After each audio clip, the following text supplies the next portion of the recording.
একটি হেলদি প্রেগন্যান্সির জন্য সবথেকে গুরুত্বপূর্ণ মেডিকেল ফ্যাক্টরগুলো কী কী? দেখুন, এখন গর্ভাবস্থার প্রথম 3 মাসে কখনো কিছু ব্লিডিং অনেক কারণে হতে পারে। প্রেগন্যান্সির সময় সঠিক ডায়েটটা ঠিক কীরকম হওয়া উচিত? একজন মা যখন সদ্য গর্ভবতী হয়েছেন, তো তার এটা সবচেয়ে বড় প্রশ্ন হচ্ছে, প্রেগন্যান্সির সময় কি কোনো এক্সারসাইজ করা উচিত আদৌ? সেটাও অনেকের ধারণা নেই, অনেকে ভাবে যে ক্ষতি হয়ে যেতে পারে কোনো। অ্যাজ আ ফিজিওথেরাপিস্ট আমি প্রথমেই বলবো যে এক্সারসাইজ শুধু নিরাপদই নয়, it is very much important during pregnancy. Pregnancy মানে শুধুই বিশ্রাম, এটা খুবই ভুল ধারণা। এই সময়টা একদম সংক্ষেপে জানতে চাইবো যে এই সময়টা কোন খাবারগুলো এড়িয়ে চলা উচিত? এড়িয়ে চলা উচিত বলতে প্রধানত কোন ধরনের এক্সারসাইজগুলো ডেলিভারিকে আরও সহজ বা মসৃণ করে? বেশিরভাগ মানুষেরই এক্সারসাইজ করার মেন কনসেপ্টটা থাকে ফর নর্মাল ডেলিভারি। দর্শক বন্ধু, আমরা সকলেই জানি যে প্রেগন্যান্সি মানে শুধুমাত্র একজন মায়ের গর্ভবতী হয়ে ওঠা নয়। প্রেগন্যান্সি মানে এটা একটা জার্নি, একটা লম্বা সফর। শরীর, মন, খাবার, ব্যায়াম এই সব কিছু মিলিয়ে তৈরি হয় একটি হেলদি বার্থ এক্সপিরিয়েন্স। আজকের পর্বটা এই জন্য গুরুত্বপূর্ণ কারণ আজকের এই একটি পর্বে আমরা এই সমস্ত বিষয় নিয়ে আলোচনা করব। আমরা জানব একজন গর্ভবতী মা কিভাবে এই সম্পূর্ণ সময়টা দীর্ঘ 9 থেকে 10 মাস তিনি নিজেকে সম্পূর্ণ সুস্থ রাখতে পারেন, নিজের গর্ভস্থ শিশুকে সুস্থ রাখতে পারেন, তার খাওয়া দাওয়া কেমন হওয়া উচিত, ওষুধ খাওয়ার নিয়ম কেমন হওয়া উচিত, এবং একই সঙ্গে তাকে যদি কোনো শারীরিক এক্সারসাইজ বা কসরত করতে হয় সেটাই বা ঠিক কেমন হওয়া উচিত। এই সম্পূর্ণ বিষয় নিয়ে আজকে আমাদের আলোচনা। আজ আমরা রয়েছি কলকাতার মাদারুর হসপিটালে। আমাদের সঙ্গে আজকের আলোচনায় রয়েছেন বিশিষ্ট চিকিৎসক ডক্টর রিখিয়া দাস বারভূইয়া। ম্যাডামকে আমি স্বাগত জানাচ্ছি হেলথ ইম্প্যাক্ট বাংলায়। আমাদের সঙ্গে রয়েছেন ডায়েটিশিয়ান রাজশ্রী পাল, আমি ম্যাডামকে স্বাগত জানাচ্ছি। আমাদের সঙ্গে রয়েছেন ফিজিওথেরাপিস্ট শিরিন শাবনাম। আমি স্বাগত জানাচ্ছি আপনাকে হেলথ ইম্প্যাক্ট বাংলার এই অনুষ্ঠানে। আসুন আজকের আলোচনা শুরু করি। আপনি যদি একজন গর্ভবতী মা হয়ে থাকেন কিংবা তাদের পরিবারের কোনো সদস্য হয়ে থাকেন তাহলে কিন্তু আজকের পর্বটি আপনার জন্য অত্যন্ত গুরুত্বপূর্ণ। আরও বলে রাখি, আমাদের চ্যানেলে যারা নতুন এসেছেন তারা অবশ্যই চ্যানেলটিকে সাবস্ক্রাইব করুন, কারণ স্বাস্থ্য সংক্রান্ত নানা বিষয় নিয়ে আমরা প্রতিনিয়ত আপনাদের জন্য আলোচনা করছি। ভিডিওটি শেষ পর্যন্ত সঙ্গে থাকুন। আশা করি যেগুলো আলোচনা করব তাতে আপনারা উপকৃত হবেন। ভিডিওটি ভালো লাগলে লাইক করবেন, কোনো প্রশ্ন বা মতামত থাকলে নিচে কমেন্ট বক্সে লিখবেন এবং শেয়ার করবেন। আসুন আজকের আলোচনা শুরু করি। ম্যাডাম, প্রথমে আপনার কাছে একটু জানতে চাইবো যে এই যে আমরা বলি যে হোলিস্টিক অ্যাপ্রোচ টু বার্থ, তো এই যে বিষয়টা সম্পূর্ণ আমরা বারবার বলি যে আপনারা বারবার বলেন এটা একটা জার্নি, একটা পুরো সফর, একটা অভিজ্ঞতা, একটা এক্সপিরিয়েন্স যেটা প্রত্যেকটা মানুষের জীবনে খুব স্পেশাল হয়ে থাকে। তো এই বিষয়টা আসলে কিভাবে আপনারা ব্যাখ্যা করেন? দেখুন, জার্নি একটা দম্পতি জবের থেকে নিজের ফ্যামিলিটাকে এক্সপ্যান্ড করবেন বা কনসিভ করবেন ভাবছেন, সফরটা কিন্তু সেখান থেকে শুরু। ঠিক আছে? কারণ গর্ভবতী হওয়ার থেকে কিন্তু আপনার সফরটা শুরু নয়, ঠিক। সফরটা কিন্তু তার আগের থেকেই, যাকে আমরা বলি প্রি কনসেপশনাল প্ল্যানিং বা কাউন্সেলিং। যখন একটা দম্পতি ভাবছেন যে এবার আমরা একটা বেবি কনসিভ করব, তখন সেই মুহূর্তে দম্পতির স্বাস্থ্য, তাদের দৈনন্দিন অ্যাক্টিভিটিস, তাদের হ্যাবিটস, এগুলো সম্পর্কে বিশেষভাবে একজন গাইনোকোলজিস্টের সঙ্গে, একজন অবস্টেট্রিশিয়ানের সঙ্গে একটা আলোচনা করা ইজ ভেরি ভাইটাল, যেটাকে আমরা বলি প্রিকনসেপশনাল কাউন্সেলিং, যেটা নিয়ে খুব একটা অ্যাওয়ারনেস নেই বা ওটার এক্স্যাক্টলি কী এক্সপেক্ট করা উচিত সেই কাউন্সেলিং সেশনে, সেটা নিয়েও খুব ক্ল্যারিটি নেই। আপনাদের প্ল্যাটফর্মের মাধ্যমে সেটা একটু যদি লোকজন জানতে পারে সেটা খুব ভালো হয়। আমরা প্রিকনসেপশনাল কাউন্সেলিংয়ে একজন দম্পতির কাছ থেকে কী জানতে চাই, যে ওনাদের অলরেডি ছোটোবেলার থেকে এখন অবধি কোনো স্বাস্থ্যের কোনো এমন ইস্যুস আছে কি না যেগুলো ওনাদের কনসিভ করা বা কনসিভ করার পরে প্রেগনেন্সিকে এফেক্ট করতে পারে কি না। তারপরে ওনাদের কোনো সেরকম খাওয়ার অভ্যাস বা শারীরিক এক্সারসাইজ, সেই সব নিয়ে ওনারা কতটা ফিট আছেন, ওনাদের ওজন, ওদের হ্যাবিটস বলতে যেগুলো আমি বলতে চাইছি, যেরকম স্মোকিং বা ড্রিঙ্কিং যেগুলো খুব কমন, সেগুলো বন্ধ করা, লিমিট করা সেগুলো নিয়ে, বা কফি ড্রিঙ্কিং, এইগুলো কতটা এফেক্ট করতে পারে, বা ওনাদের কী ভ্যাকসিনেশনস পেয়েছেন স্পেশালি দ্য লেডি, এগুলো নিয়ে একটু আলোচনা করা। যদি কোনো সমস্যা দেখা যায় সেগুলোকে কনসিভ করার আগেই যতটা সম্ভব শোধরানো, যাতে মা একেবারে in her most optimum health প্রেগনেন্সিতে অ্যাপ্রোচ করতে পারেন, সেগুলো হলো সেইখান থেকে আমাদের সফরের শুরু হয়। অতএব একজন অবস্টেট্রিশিয়ান এবং একজন ফিজিওথেরাপিস্ট এবং একজন ডায়েটিশিয়ানের রোলটা কিন্তু সেই সময় থেকেই শুরু হয়ে যায়। আপনারা সবসময় বলেন যে শুধু মেডিকেল কেয়ার নয়, এখানে একটা মাল্টিডিসিপ্লিনারি অ্যাপ্রোচ অবশ্যই দরকার। তাহলে এই মাল্টিডিসিপ্লিনারি অ্যাপ্রোচ বলতে আপনারা কি কি বোঝাচ্ছেন? এই যে অ্যাবাউট ডায়েট, অ্যাবাউট এক্সারসাইজ, এবং অবশ্যই মানসিকতা, that is also very important. Mental health. Mental সাপোর্টটা পাওয়া। যখন আমরা প্রি কনসেপশনাল কাউন্সেলিং করছি, আমরা তো কাপলের সঙ্গে খুব ডিটেলসে কথা বলছি, আমরা ওনাদের মনের অবস্থা বুঝতে পারছি। অনেকে প্রেগনেন্সিকে খুব ইন্টিমিডেটেড হয়ে যান, ভয় পান, ওনারা ভাবেন কিভাবে কি সামলাবো, অনেক কিছু নিয়ে ভাবনা চিন্তা থাকে, কিছু ভ্যালিড, কিছু হয়তো নট সো ভ্যালিড। সেই ভয়গুলোকে কাটিয়ে ওঠা, এবং একটা ইংরেজিতে কথা আছে, আপনি শুনে থাকবেন, it takes a village to raise a child, but এটাও কিন্তু ঠিক, it takes a village to help a mother. তো সেই মারও সাপোর্ট লাগে কিন্তু সেই ভিলেজটার থেকে। একটি হেলদি প্রেগন্যান্সির জন্য সবথেকে গুরুত্বপূর্ণ মেডিকেল ফ্যাক্টরগুলো কি কি? দেখুন, এখন যেহেতু আমাদের এই আরবান, আমরা কলকাতার বুকে বসে এই আলোচনাগুলো করছি, অতএব এই যে এই আরবান লাইফস্টাইলসের সূত্রে, এবং দেখুন আমাদের তো এখন অনেক মহিলারাই ওয়ার্কিং আছেন, ঠিক আছে, তো প্রেগনেন্সিটা একটু দেরির দিকে ডেফার করা for educational purposes, for career goals, এটা একটা টেন্ডেন্সি আমাদের মধ্যে আছে আরবান লেডিসদের মধ্যে। তারপরে আমাদের লাইফস্টাইলগুলো অবভিয়াসলি শহুরে লাইফস্টাইলের জন্য অনেক কিছু পাল্টে যায়, যেগুলো নট সো গুড অবভিয়াসলি। যেমন ধরুন ডায়াবেটিস, ওবেসিটি, তারপরে স্মোকিং, ড্রিঙ্কিং, এগুলো আমরা সবই শহরে বেশি দেখতে পাই।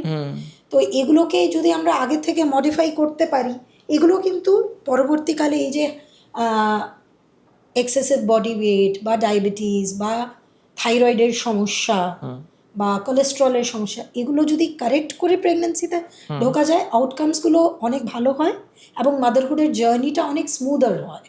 তো এই জিনিসগুলো আমাদের আগের থেকে যদি অ্যাসেস করে আমরা মাদারহুডে পা দিতে পারি, তাহলে অনেকটাই সুবিধা। হ্যাঁ, এখানে ম্যাডাম একটা প্রবণতা দেখা যায় যে সিজারিয়ান বা সিজার ডেলিভারির কথা সবাই, কিন্তু নর্মাল ডেলিভারি বাড়াতে ঠিক কী কী করা উচিত বলে আপনার মনে হয়? This is an age old debate, যেটা নিয়ে অ্যাড ইনফিনিটাম ডিসকাশন হয়েছে। দেখুন, নর্মাল ডেলিভারি কথাটার মধ্যেই তো নর্মালটা আছে। এবার আমরা অবশ্যই চাইবো যে সবসময় নর্মাল ডেলিভারিটা হোক, কিন্তু হ্যাঁ, এটাও আপনার সব দর্শকগণ মনে মনে এক্ষুনি নিশ্চয়ই ভাবছেন যে নর্মাল ডেলিভারিটা তো বেশি হতে আজকাল দেখছি না, বেশিরভাগ ক্ষেত্রেই সিজারিয়ান হচ্ছে। এটা খালি যে মেডিকেল রিজন নয়, এটা অনেক সোশ্যাল, তারপরে সাইকোলজিক্যাল ফ্যাক্টরস আছে যেটার জন্য এটা হচ্ছে। আমি মেডিকেল ফ্যাক্টরসগুলোতে আগে আসি। এই যে বললাম, প্রেগনেন্সি অনেক সময় আমরা আর্লি এজ থেকে এখন একটু অ্যাডভান্স স্টেজে ডেফার করছি। এবার দেখুন, এই অ্যাডভান্স স্টেজটা নিয়েও অনেক কিন্তু বিতর্ক আছে। বয়সটা 35-এর ওপরে হলে কিন্তু আমাদের মেডিসিনের মধ্যেই একটা ডেফিনিশন আছে যে আপনি এল্ডারলি প্রাইমি হয়ে গেলেন। এটাকে বলা হয় এল্ডারলি প্রাইমি, মানে আপনি প্রথম প্রেগনেন্সিতে অ্যাপ্রোচই করছেন বয়স 35-এর পরে। তো একটা নর্মাল ডেলিভারির জন্য বাকি সব কিছু কিন্তু নর্মাল হওয়া দরকার। সেখানে বয়সটাই কিন্তু 35-এর বিয়ন্ড একটা রিস্ক ফ্যাক্টর অলরেডি ইন্ট্রোডিউস হয়ে গেল, তাই না? তো এরকম আরও যত বয়স বাড়তে থাকে তার সঙ্গে আরও হেলথ ইস্যুসও বাড়তে থাকে। So they keep on adding small high risk factors into the pregnancy. এবার এগুলোর এন্ড রেজাল্ট প্রেগনেন্সিতে কতটা এফেক্ট করছে সেটার উপরে ডিসাইড করে আমাদের একটা ডিসিশনে আসতে হয়, combined between the patient and the doctor, যে আমরা এটাকে নর্মাল ডেলিভারির দিকে এগোতে দেবো, উইজ ইট সেফ অর নট। সেক্ষেত্রে অনেক পেশেন্টরা ওই হাই রিস্ক ফ্যাক্টরসের মধ্যে পড়ে তাদের ডেলিভারি হয়তো সময়ের একটু আগে করে ফেলতে হয়। এই হাই রিস্ক প্রেগন্যান্সি বলতে আপনি কোন কোন বিষয়টাকে বলছেন? High risk pregnancy is any, মানে যাদের কোনো ক্রনিক ডিজিজ বা কিছু আছে? High risk pregnancy would be anything, pretty much. দেখুন, এটার খুব লিগাল ডেফিনেশন তো নেই, কিন্তু হাই রিস্ক প্রেগনেন্সি হলো basically any condition in the mother or the baby that may endanger the baby. মানে গর্ভাবস্থায় যে কোনো পরিস্থিতি Exactly. যেটা সমস্যা তৈরি করতে পারে মা এবং এবার শিশুর জন্য। একটা পরিস্থিতি যে মারাত্মক সমস্যা ক্রিয়েট করবে তা কিন্তু নয়। অনেক সময় আপনি দেখতে পারবেন ছোট ছোট বেশ কটা পরিস্থিতি মিলিয়েও এন্ড পিকচারটা এমন হয়ে যাচ্ছে যে ওনাকে নর্মাল ডেলিভারির দিকে এনকারেজ করতে আমরা একটু ভয় পাচ্ছি। এই হয়ে গেল মেডিকেল অ্যাসপেক্টটা। এবার আসি আমরা সাইকোলজিক্যাল অ্যাসপেক্টটায়। এখন আমরা যেহেতু একটা সবাই একটু খুব কমফোর্টেবল লাইফস্টাইলস লিড করি, আমরা খুব সেডেন্টারি লাইফস্টাইলস লিড করি, যেগুলোতে ফিজিক্যাল অ্যাক্টিভিটি জিনিসটা কিন্তু আমাদের মধ্যে খুব কমে গেছে। সেক্ষেত্রে আমাদের নতুন করে যখন প্রেগনেন্ট পেশেন্ট আসেন তাদেরকে আমাদের কিছু কিছু নতুন করে ফিজিওথেরাপিস্টের মাধ্যমে, যেটার ব্যাপারে শিরিন আপনাকে আরও ডিটেলসে বলবেন, আমাদের কিছু কিছু বডি মুভমেন্টস, কিছু কিছু এক্সারসাইজেস, সেগুলো আবার নতুন করে পেশেন্টের মধ্যে রিইন্ট্রোডিউস করতে হয়। সেই জিনিসগুলো যদি কেউ খুব মন দিয়ে করে তাতেও কিছুটা কিন্তু লাভ হয় নর্মাল ডেলিভারির জন্য। আর থার্ড পয়েন্ট ইজ দ্যাট, এটা তো এক্সারসাইজের দিক থেকে হলো, একটা মেন্টাল ব্লকও থাকে অ্যাবাউট ভয়। আগেন আরামের জীবন যেহেতু, ব্যথা সহ্য করার ক্ষমতাটা নিয়েও প্রত্যেকটা মায়ের নিজের মধ্যে একটা ভয় থাকে যে বাবা ভীষণ ব্যথা করবে। কিন্তু সেই ব্যথাটা আসলে আমরা যেটা বলি, ব্যথা is a reflex of the body to, মানে সেটার থেকে আমরা কোনো পেইনফুল স্টিমুলাস থেকে দূরে সরে যাওয়ার জন্যই ব্যথা, মানে যেটা আমাদের পক্ষে ক্ষতিকারক। কিন্তু ডেলিভারির ব্যথাটা এমন একটা জিনিস যেটাতে এন্ড রেজাল্ট, যেটা আমি আমার পেশেন্টদের বোঝাই, যে একটা খুব ভালো কোনো রেজাল্ট আপনি পেতে চলেছেন। অতএব এই ভয়টাকে জয় করার জন্য এই জিনিসটা মনের মধ্যে ঘোরাটা খুব দরকার, যে এই ব্যথাটা কিন্তু আপনার ক্ষতি করছে না, আপনি এটার শেষে একটা খুব আনন্দের এবং একটা ভালো জিনিস পেতে চলেছেন। আচ্ছা ম্যাডাম, এইখানে একবার আমি অন্যান্যদের কাছে যাওয়ার আগে আপনার কাছে একটা বিষয় জানতে চাই। একদম গর্ভবতী মায়েরা একটা বিষয় নিয়ে অনেক সময় খুব উদ্বিগ্ন হয়ে পড়েন, এবং সেটা উদ্বেগ সেটা যথার্থ। কারণ হচ্ছে অনেক সময় দেখা যায় যে গর্ভাবস্থার প্রথম 3 মাসে কখনো কিছু ব্লিডিং, সেটা কিছু স্পট হলো কিংবা একটু হেভি ব্লিডিং হলো, কিন্তু সেটা তো হয়তো স্বাভাবিক নয়। আপনি যদি একটু বলেন যে এই সময়টা কীভাবে হ্যান্ডেল করা যায়। কারেক্ট। দেখুন, ফার্স্ট ট্রাইমেস্টার, একটা প্রেগনেন্সিকে আমরা 3 ট্রাইমেস্টারে ভাগ করি। প্রথম 3 মাসকে বলা হয় ফার্স্ট ট্রাইমেস্টার, তাই না? তো সেই সময় ব্লিডিং অনেক কারণে হতে পারে, সব কারণই যে ক্ষতিকারক তা কিন্তু নয়। একটা বেশ যদিও রেয়ার কারণ, সেটা হলো আপনার মাসিকের মতোই ব্লিডিং অল্প অল্প কিন্তু 3 মাস অবধি কারুর কারুর হয়। মোস্ট ভয়াবহ যেটা হয় সবাই যেটা নিয়ে ভাবে, সেটা হলো মিসক্যারেজ, যে মিসক্যারেজ হয়ে যেতে পারে। দেখুন, ফার্স্ট ট্রাইমেস্টারে মিসক্যারেজ হওয়ার সবচেয়ে কমন কারণ হলো যে হয়তো যে এমব্রায়োটা কনসিভ হয়েছে সেটাতে কোনো জেনেটিক গন্ডগোল ছিল, আর এটা হলো প্রকৃতির way of rejecting this particular foetus. কোনো কোনো ক্ষেত্রে হরমোনাল ইমব্যালেন্সেসের জন্যও শুরুর দিকে যদি হরমোন ইমব্যালেন্সটা প্রচণ্ড হয়, সেটার জন্যও কখনো কখনো মিসক্যারেজ হয়। সেক্ষেত্রে আমরা কিছু অ্যাডিশনাল হরমোনাল সাপোর্ট ফ্রম আউটসাইডও দিই। তো এইগুলো হলো, অবশ্যই যখনই এরকম হয় পেশেন্ট আমাদের কাছে ছুটে আসেন, আমাদের জানান যে এরকম ব্লিডিং, অবস্থা বুঝে ব্যবস্থা। তো ঠিক ম্যাডাম, আপনার কাছে আসবো। আমি একটু জানতে চাইবো ডায়েটের বিষয়টা। প্রেগনেন্সির সময় সব থেকে ইম্পর্ট্যান্ট একটা রোল যদি ওষুধ হয়, তারপরে হচ্ছে ডায়েট, খাওয়া দাওয়া। তো এই প্রেগনেন্সির সময় সঠিক ডায়েটটা ঠিক কীরকম হওয়া উচিত? এবার এক একজনের ক্ষেত্রে এক একটা হয়, কিন্তু স্বাভাবিকভাবে কী ধরনের ডায়েট হওয়া উচিত? একজন মা যখন সদ্য গর্ভবতী হয়েছেন, তো তার যে বডির যে একটা প্রয়োজনীয়তা, ক্যালোরির প্রয়োজনীয়তা বা নিউট্রিশনের প্রয়োজনীয়তা, সেটা কিন্তু প্রথম ট্রাইমেস্টারেই খুব একটা বেশি লাগে না। একজন নর্মাল মহিলা যেরকম খাচ্ছেন, সিমিলারলি সেরকমই ক্যালোরি বা সেরকমই নিউট্রিশনের চাহিদা প্রথম ট্রাইমেস্টারে থাকে। এবার যখন আমরা দ্বিতীয় এবং তৃতীয় ট্রাইমেস্টারে পা দিচ্ছি, তখন আমাদের ক্যালোরিক চাহিদাটা বেড়ে যায়। যে যার যেরকম বডি ওয়েট, সেই অনুযায়ী সেকেন্ড ট্রাইমেস্টারে আমি মোটামুটি প্লাস 340 কিলো ক্যালোরি খাবো, এবং তার সঙ্গে কিছু আনুষঙ্গিক নিউট্রিয়েন্টস যেরকম আমরা জোর দিতে পারি, ক্যালসিয়াম, আর একটু বেশি প্রোটিন খাবো, আয়রন একটু বেশি খাবো। এবং তৃতীয় ট্রাইমেস্টারে, থার্ড ট্রাইমেস্টারে তখন মায়ের যা বডি ওয়েট তার থেকে আমরা 450 কিলো ক্যালোরি বেশি খাবো, বিকজ তখন কিন্তু অলরেডি আমাদের বাচ্চাটি ফুল ফর্মড, তার অর্গ্যানস, তার টিথ, তার বোনস সব কিছুই গঠন হয়ে গেছে। তো তখন তার এক্সেস ক্যালোরি দরকার তার স্বাভাবিক কাজকর্ম করবার জন্য। তো ব্যালেন্স ডায়েট থাকাটা খুবই দরকার। কি খাবে? এই যে আপনি বলছেন আয়রন বেশি, মিনারেলস বেশি, ভিটামিন, খাওয়াটা যদি একটু বলে দেন কোন কোন খাবারগুলো? হ্যাঁ, তো প্রথমত মেন হচ্ছে ক্যালোরি, ডেফিনেটলি শরীরের সঠিক পরিমাণে যাতে এনার্জি পরিবহন হয় সেটার জন্য। দ্বিতীয়ত হচ্ছে প্রোটিন। কেন প্রোটিন জরুরি? বিকজ প্রোটিন জরুরি হচ্ছে আমাদের বাচ্চাটির যে টিস্যু গ্রোথ, ইভেন মায়েরও তো অনেক রকম সেল ক্যালোরির ডিভিশন মধ্যে আপনি হচ্ছে। বলছেন ক্যালোরি ভাত বা বলতে রুটি জাতীয় কার্বোহাইড্রেট, এনার্জি যেগুলো আমরা energy। পাই, যেরকম ভাত, রুটি, কার্বস থেকে যেগুলো আমরা পাই। প্রোটিনের মধ্যে আসছে এবার ডাল, মাছ, মাংস, ডিম, সেখানে কিছু কিছু নাটস এন্ড সিডস। অনেকের মাছ খেতে গিয়ে তখন ওই সময় গন্ধ বা এই গন্ধ ধরনের থাকে, তো তখন অনেকের হয় ডেফিনেটলি ডিম খেতে পারছি না। ডিম এককালে আমার খুব পছন্দের ছিল, বাট ডিউরিং প্রেগনেন্সি টাইম হয়তো খেতে পারছি না। বাট সেটা কিন্তু এরকম না যে পুরো প্রেগনেন্সি জুড়ে হয়। কারোর ক্ষেত্রে দেখা যায় যে প্রথম 3 মাস তার ডিমটা গন্ধ লাগছে, পরের থেকে নর্মাল হয়ে গেছে। কারোর ক্ষেত্রে দেখা যায় যে মাছটা আমি একদম খেতে পারছি না, বাট লাস্ট দিকে তখন সে আবার মাছ খেতে পারছে। তো এগুলো কিন্তু ডিউ টু বডির হরমোনাল চেঞ্জেসের জন্য এই জিনিসগুলো চেঞ্জ হতেই থাকে। আর কি কি খেতে হবে? আর যেরকম iron, definitely iron is not only কি আমি যখন কনসিভ করে ফেলেছি তারপরে, যারা প্ল্যান্ড প্রেগনেন্সি করে তাদের ক্ষেত্রে আয়রন, ফলিক অ্যাসিড কিন্তু প্রেগনেন্সি যখন আমি প্ল্যান করছি তখন থেকেই শুরু করে ওষুধের মাধ্যমে সাপ্লিমেন্টের, নট অনলি সাপ্লিমেন্ট, খাওয়া দাওয়া তো আছেই। যেরকম আয়রন কেন দরকার? প্রথমত বাচ্চার শরীর অক্সিজেন সাপ্লাই, দ্বিতীয়ত মায়ের তো আরবিসি গ্রোথের জন্য। তো তার জন্য আয়রন সোর্সগুলো কি কি? সোর্সগুলোর মধ্যে যেরকম খুব গ্রিন লিফি ভেজিটেবলস যেগুলো হয়, সবুজ শাকসবজি, তারপরে আমরা অর্গান মিট, লিভার যেগুলো হয় মেটে, এগুলো খেতে পারি। নাটস অ্যান্ড সিডস ডেফিনেটলি দরকার, সেগুলোর মধ্যে অনেক রকমের আয়রন থাকে। ইভেন কমপ্লেক্স কার্বোহাইড্রেট মানে হোল গ্রেন যেগুলো হয় সেগুলো, দানা শস্য। এরপর আসছে মেন হচ্ছে ক্যালসিয়াম। ডেফিনেটলি ক্যালসিয়াম দরকার। কেন দরকার? বিকজ সেকেন্ড ট্রাইমেস্টার থেকে ক্যালসিয়ামের পরিমাণটা একটু বেশি দরকার, কারণ তখন বাচ্চার বোন, টিথ, এইগুলো অর্গানস ডেভেলপমেন্ট শুরু হয়। এবার মা যদি পর্যাপ্ত পরিমাণে ক্যালসিয়াম গ্রহণ না করে তখন এই ক্যালসিয়ামের জন্য milk and milk products obviously আছে সেখানে।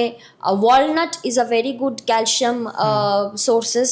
তার মধ্যে ডেফিনেটলি কমপ্লেক্স কার্বোহাইড্রেট, আবারও দানা শস্য, সেগুলোও খুবই ক্যালসিয়াম রিচ। আগেইন ক্যালসিয়ামের best friend is vitamin D. Similarly আয়রনের কথা বলছিলাম, আয়রনের best friend is vitamin C.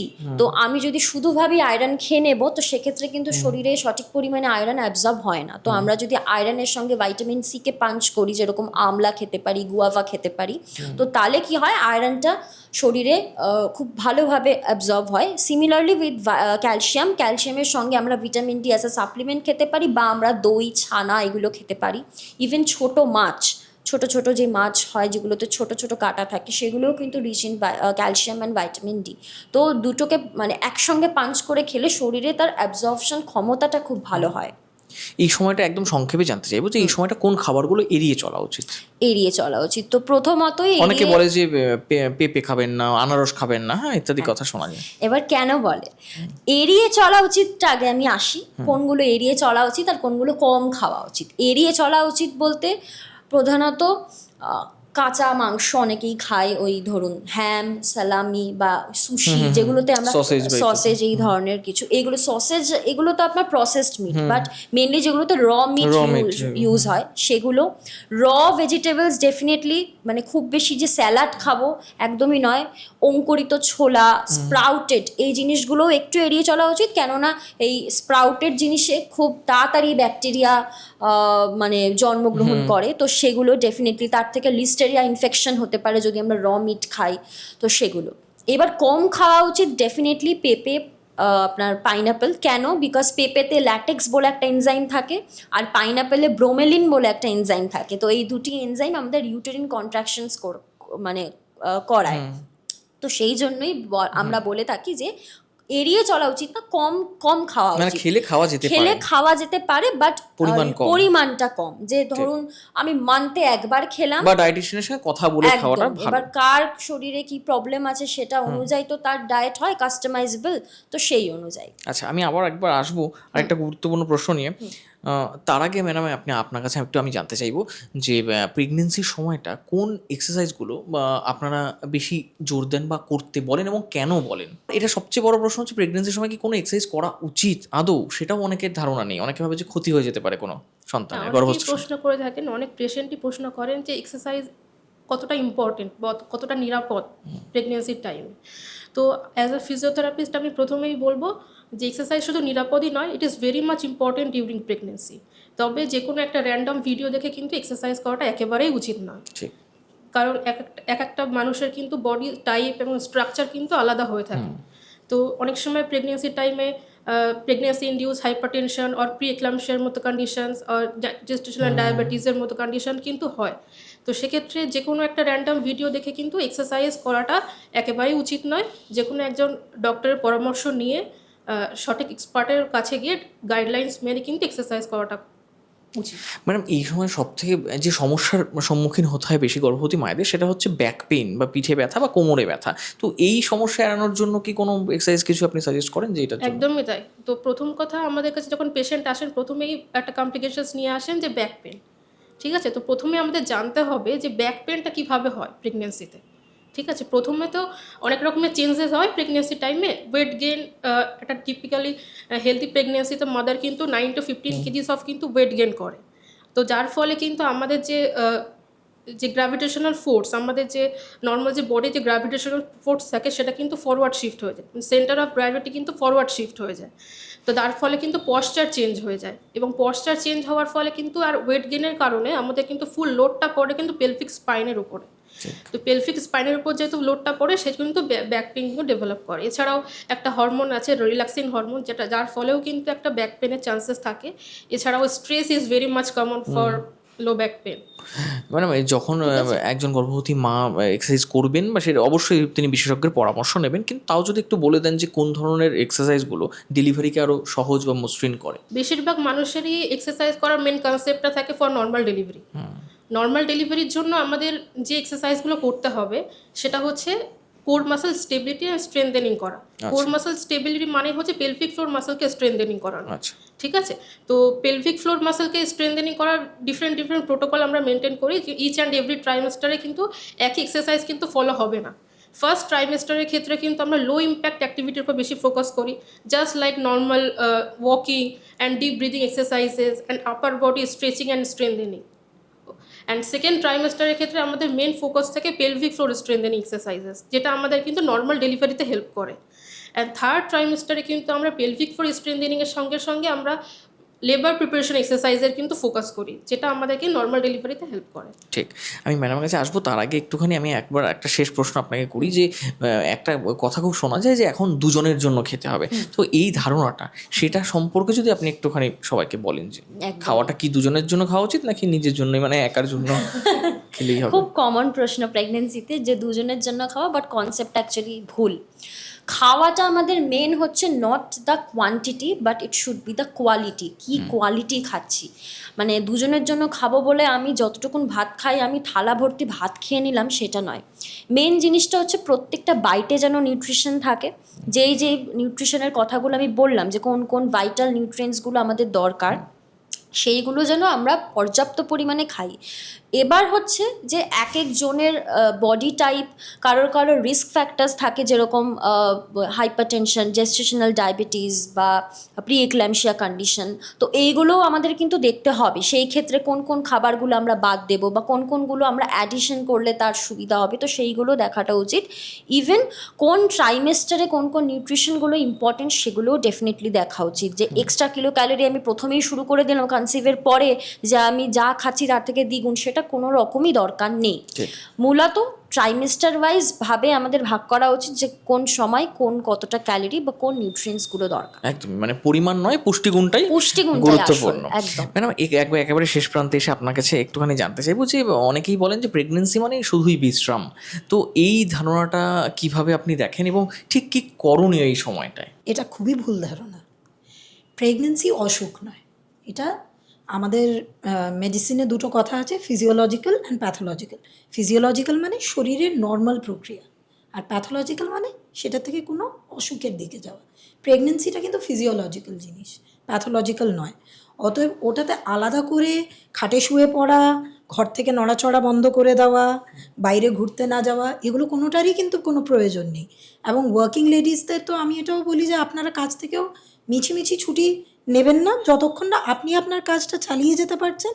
অবশ্যই কেউ কেউ এমন প্রফেশনসে আছেন যেগুলো হয়তো একটু প্রেগনেন্সির পক্ষে ডেঞ্জারাস হয়ে যেতে পারে, যেমন কোনো কোনো চাকরিতে রেডিয়েশন বেশি ইনভলভ থাকে বা হার্মফুল কেমিক্যালস যেগুলো ইনভলভ থাকে, সেদের ক্ষেত্রে আমরা বলি যে আপনারা একটু কাজের জায়গা থেকে সরে আসুন। বাট আদারওয়াইজ দৈনন্দিন কাজের মধ্যে অবশ্যই থাকবেন এবং নড়াচড়া বন্ধ করবেন না। একদম ডেইলি অ্যাক্টিভিটিস যতটা আপনার করার কথা, এবং যেমন আপনাকে শিরিনও বললেন যে এক্সারসাইজটা করা যায় নয়, করা উচিত। এটাই অনেকের একেবারেই সেটা নিয়ে, এবং সেটা নিয়ে অনেকেরই ভীতি থাকে। এবং নর্মাল ডেলিভারির যেটা আপনি আগেও প্রশ্নটা করেছিলেন, অ্যাকচুয়ালি আমাদের অ্যাক্টিভিটি লেভেলসগুলো প্রেগনেন্সিতে ভয়ের চোটে নর্মালের চেয়েও আরও কমে যায়, উইচ ইজ ওয়াই আমাদের ওই ফিজিক্যাল ফিটনেসটাই থাকে না। যে আমরা প্রেগনেন্সির সময় দেখুন, আমরা লেবারের সময়ও পেশেন্টদের বলি খাটে শুয়ে পড়ো না, নড়তে থাকো। এবং আমাদের হাসপাতালে সেই নড়া, সেই এক্সারসাইজ, বলের ওপর বসে কিছু এক্সারসাইজ, কিছু স্কোয়াটিং এক্সারসাইজ, সেগুলো আমাদের হাসপাতালের খালি ফিজিওথেরাপিস্ট নয়, আমাদের পুরো নার্সিং টিম ট্রেন্ড সেটা নিয়ে, সেগুলো লাস্ট মুহূর্তে করতে যাওয়া। কারণ নইলে আমরা টিভি এবং ইন্টারনেটে যা দেখে অভ্যস্ত যে একজন প্রেগনেন্ট মেয়ে বিছানায় শুয়ে ছটফট করছেন, সেটা কিন্তু অ্যাকচুয়ালি আইডিয়াল সিচুয়েশন নয়। ব্যথার শুরুর দিকে আমরা এনকারেজ করি মহিলাকে ঘুরে বেড়ানোর জন্য, হাঁটার জন্য, সেই এক্সারসাইজ যেগুলো এতদিন ধরে শেখানো হয়েছে সেগুলো ডিউরিং লেবারও করে যেতে। অতএব শুয়ে থাকা এবং ল্যাক অফ ফিজিক্যাল এক্সারসাইজ মোটেও আইডিয়াল নয়। ঠিক, একেবারে। অনেক ধন্যবাদ ম্যাডাম, ধন্যবাদ জানাচ্ছি আপনাদের সকলকে। দর্শক বন্ধু, আপনারা এতক্ষণ শুনলেন এবং বুঝলেন যে আসলে এই প্রেগনেন্সি শুধুমাত্র একটা যাত্রা নয়, এটা কিন্তু একটা সম্মিলিত প্রয়াস। মানে আপনার শরীর, মন, খাওয়া দাওয়া, এক্সারসাইজ সব কিছু নিয়ে একটা সফল প্রেগনেন্সি তার সফলতা পায়। কাজেই যদি প্রেগনেন্সি নিয়ে ভুল ধারণা কিছু থেকে থাকে, আপনি সেগুলো আশা করি তার উত্তর পেয়েছেন, এবং যদি আরও কিছু ধারণা থেকে থাকে সেগুলো নিয়ে আপনি প্রশ্ন করতেই পারেন আমাদের কমেন্ট বক্সে। আপনি আপনার প্রশ্ন লিখবেন, আপনার প্রশ্নগুলো নিয়ে পরবর্তী কোনো পর্বে আমরা আবার আলোচনা করব। আজকের মতো এখানেই শেষ করছি। ভালো থাকুন, সুস্থ থাকুন, নিজের যত্ন নিন এবং গর্ভস্থ সন্তানের যত্ন নিন, যাতে একজন সুস্থ শিশু ভূমিষ্ঠ হতে পারে, এই কামনাই করি। ভালো থাকবেন। প্রশ্ন থাকলে অবশ্যই লিখবেন। ভিডিওটি ভালো লাগলে লাইক করবেন এবং শেয়ার করবেন। আজকের মতো এখানেই শেষ করছি। ধন্যবাদ।